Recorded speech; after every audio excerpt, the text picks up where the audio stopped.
Hi hello welcome back to our channel. నేను మీ సాజన. ఈరోజైతే ఒక మంచి రెయినీ సీజన్లో దొరికే ఒక వెజిటేబుల్తో అయితే ఈరోజైతే ఫ్రై రెసిపీ చూపించబోతున్నాను.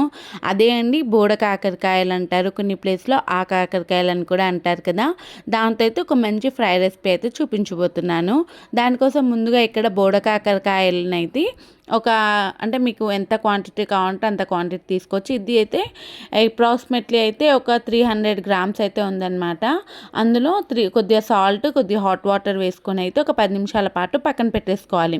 ఇలా హాట్ వాటర్ వేయడం వల్ల అందులో ఏమైనా మట్టి కానీ బ్యాక్టీరియా కానీ ఏమైనా ఉన్నా సరే చనిపోతాయి. అందుకని చెప్పి ఇలా వేసుకొని నీట్గా క్లీన్ చేసేసుకొని ఇలా కట్ చేసుకొని పక్కన పెట్టుకోవాలి.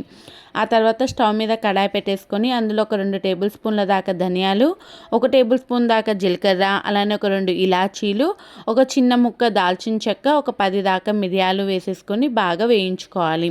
ఆ తర్వాత ఇక్కడ మీకు ఎండుమిర్చి మీ కారానికి తగ్గట్టు మొత్తం ఇదే మసాలాతో చేసుకుంటానంటే కొద్దిగా ఎక్కువ వేసుకోండి. లేదు లాస్ట్లో కొద్దిగా కారం యాడ్ చేస్తాము అని అంటే కొద్దిగా తక్కువ వేసుకోవచ్చు. ఆ తర్వాత ఎండు కొబ్బరిని కూడా వేసుకొని దోరగా అయితే వేయించుకోవాలి. ఇలా దోరగా వేయించుకునే తర్వాత అయితే దీన్ని పూర్తిగా చల్లార్చుకోవాలన్నమాట. లేదు అంటే మనకి మంచి బ్లెండింగ్ అవ్వదు. ఇది మిక్సీ జార్లో వేసేటప్పుడు కొద్దిగా వెల్లుల్లి వేసుకొని ఇలా కోర్స్గా అయితే బ్లెండ్ చేసుకొని అయితే పక్కన పెట్టేసుకోవాలి.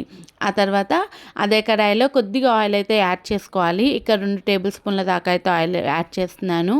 ఆ తర్వాత పెద్ద సైజు ఉల్లిపాయ ఒకటి తీసుకొని ఇలా పొడవుగా కట్ చేసుకొని అయితే వేసుకొని అది కూడా ఫ్రై అవ్వాలి. ఆ తర్వాత మనం కట్ చేసి పెట్టుకున్న బోడ కాకరకాయ ముక్కల్ని కూడా ఇందులో వేసుకొని కొద్దిగా సాల్ట్ అలానే కొద్దిగా పసుపు వేసేసుకొని బాగా అయితే కలిపేసుకోవాలన్నమాట. కలిపేసుకొని మూత పెట్టేసుకొని మగ్గించుకోవాలి.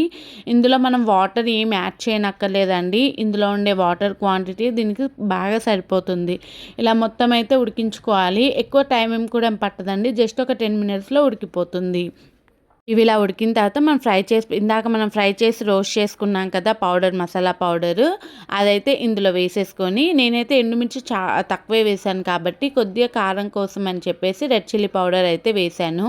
వేసుకొని ఇలా ఒకసారి బాగా కలిపేసుకొని ఒక మూత పెట్టేసుకొని ఒక 10 నిమిషాల పాటు అయితే అలా ఫ్రై చేసామంటే మన కర్రీ అయితే రెడీ అయిపోతుంది. చాలా ఎమ్మీగా ఉంటుందండి రెసిపీ మాత్రం. మీరు రైస్లోకి కూడా తినొచ్చు, లేదంటే చపాతీలో కూడా బాగుంటుంది ఈ రెసిపీ.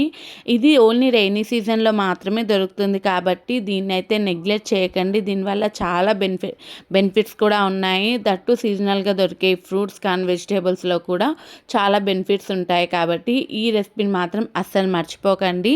పక్కా ట్రై చేసి ఎలా వచ్చిందో కామెంట్ చేయండి. వీడియో నచ్చితే లైక్ చేసి సబ్స్క్రైబ్ చేసేసుకోండి. ఇంకో వీడియోతో నేను మీ ముందుంటాను.